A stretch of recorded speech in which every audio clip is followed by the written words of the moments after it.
I think more people need to know about the vibrational emotional scale.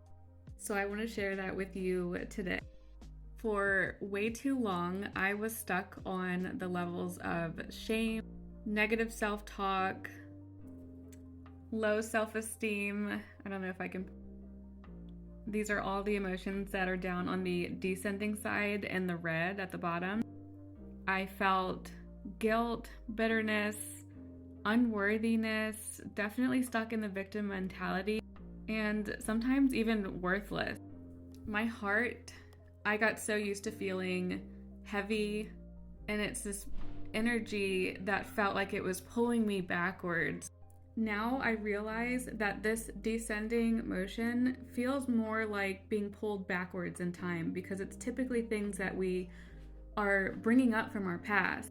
Once I became certified in self-love coaching as a V-Steam facilitator, womb Reiki, restorative yoga, and actually started to implement the things that I was learning and wanting to help other people through, and began to practice in my daily life what it feels like to work through these different emotions. I felt what it feels like to cross that middle line there and actually start to feel hopeful for real.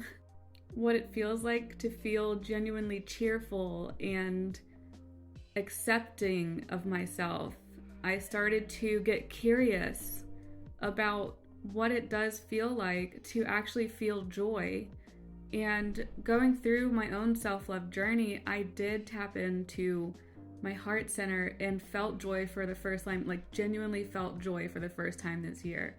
And I'm 33 for reference, so it's been so long, like I had never thought that I would feel actual joy. I was used to showing up to things and smiling and laughing and having fun, obviously, but it was always this heaviness here. And now I can feel that when you're extending, it's actually an expansion. You're opening up.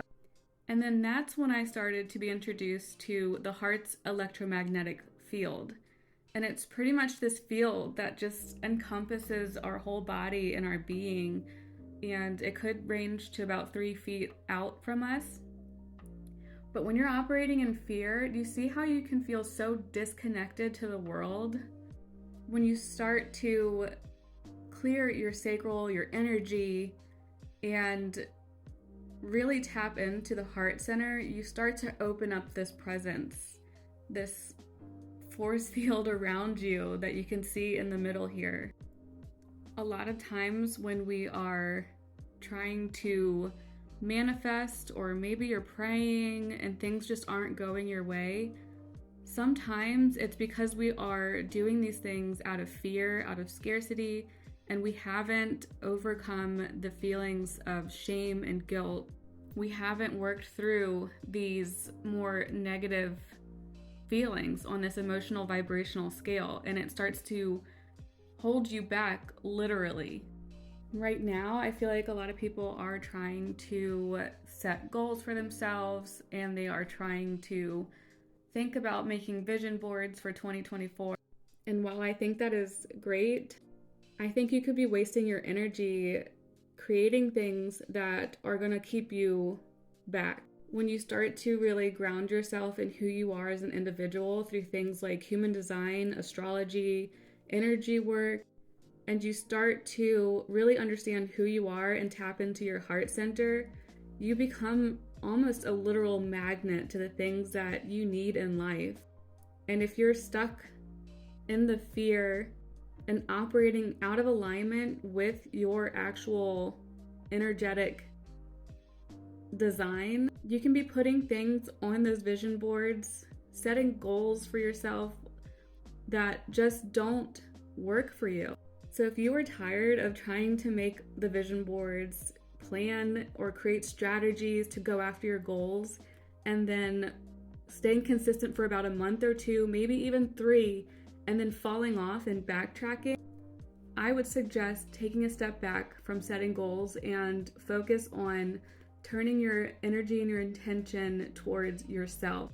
You can use human design to help you navigate your shadow work so that you can start to bring up the shadows, the subconscious blocks and patterns that we all tend to have when we're trying to make changes in our life, so that you can tap into this expansive universal connection and start calling in the right people for you, the right opportunities, maybe even the right inspiration on what you want to create and offer to the world. I would love to know if you are tired of feeling the lower feelings and are ready to start on your journey to trying to expand and tap into your heart center. Go ahead and leave the magic wand in the comments if you are working towards being in energetic alignment with yourself so that you can reduce resistance and start making your way to living more in flow. Are you new to the emotional vibrational scale? Or have you used it before, or are you aware of it? And where do you fall on that scale? I'd like to know in the comments.